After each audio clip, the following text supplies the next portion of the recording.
Bonjour et bienvenue dans ce point marché du mois de mai 2024. L'enthousiasme régnait sur les marchés depuis octobre 2023, mais la situation s'est dégradée en avril en raison de l'émergence et de l'augmentation de plusieurs risques, notamment la persistance de l'inflation, les tensions géopolitiques croissantes. Puis, les marchés ont fortement repris en mai, tirés à la hausse par de très bons résultats d'entreprises, notamment des entreprises de la technologie et des entreprises qui font de l'intelligence artificielle.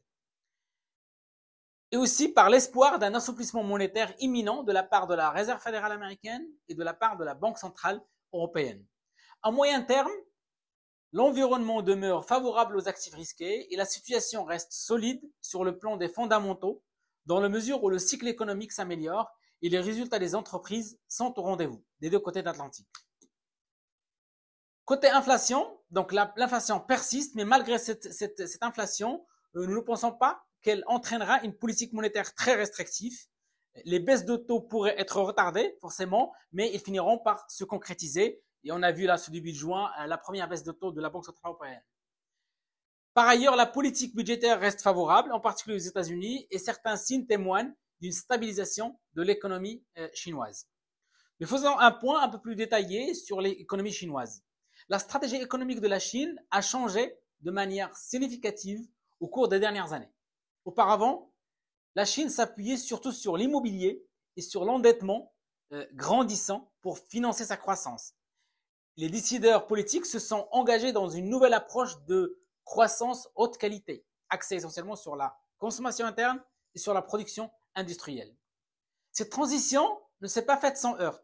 La phase pandémique et la géopolitique mondiale ont mis l'économie chinoise à rude épreuve et de gros investissements dans l'industrie manufacturière ont été faits sans attendre que les marchés ou que la demande surtout augmente, ce qui a conduit forcément à une surproduction et qui s'est traduit par une baisse des prix.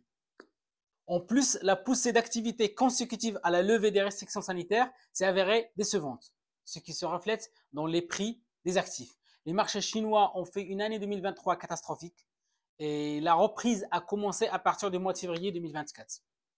Partant de ce constat, l'économie chinoise se retrouve actuellement dans une période de stabilisation plutôt contrôlée, où le PIB sera relativement stable entre 4 et 5%. Auparavant, on était habitué à des niveaux autour de 6-7%. Tandis que le gouvernement continue de s'attaquer aux problèmes structurels. Si les réformes économiques ont rendu l'avenir immédiat de la Chine plus difficile à prévoir, l'ambition à long terme d'une puissance manufacturière dotée d'une classe moyenne prospère est désormais plus claire. Sur le mois de mai, les marchés actions monde ont monté de 4,49%, tirés essentiellement par les marchés américains qui ont monté de 4,93%, les marchés européens ont monté de 2,32% et le marché chinois a fait plus de 37%. Et si on regarde ce qui se passe par secteur en Europe, sur le mois de mai, tous les secteurs finissent en hausse entre plus 1 et plus 7%. Seul le secteur de pétrole et de gaz a fini en baisse de moins 0,26%. L'euro s'est apprécié par rapport au dollar sur le mois de mai avec plus 1,65% et l'or a gagné plus 1,81%. Le pétrole a fini en baisse de moins 7,10% et son prix reste très très volatile en ce moment. Pour les allocations de pérennisme, elles sont très bonnes. On affiche des performances bien au-dessus des objectifs. Du 1er janvier au 31 mai, nous affichons plus 8,49% sur le profil dynamique, plus 5,90% sur le profil équilibré et plus 3,32% sur le profil prudent. Maintenant, pour ce qui est de nos perspectives, nous pensons que le cycle peut encore se poursuivre et nous tenons prêts à redéployer le capital et augmenter la poche d'actifs risqués dès que le contexte technique et géopolitique le permettent. Nous restons quand même prudents sur les actifs, surtout les actifs très sensibles au mouvement des taux et aux conditions d'octroi de crédit. Côté géopolitique, nous continuons de surveiller plusieurs dossiers qui peuvent influencer le sentiment des opérateurs, notamment le conflit au Moyen-Orient, la rivalité sino-américaine, ou encore la guerre en Ukraine. On surveille aussi la persistance de l'inflation aux États-Unis et en particulier dans le secteur des services qui pourrait impacter les marchés dans les mois à venir. Merci pour votre attention et rendez-vous au prochain point marché. Merci.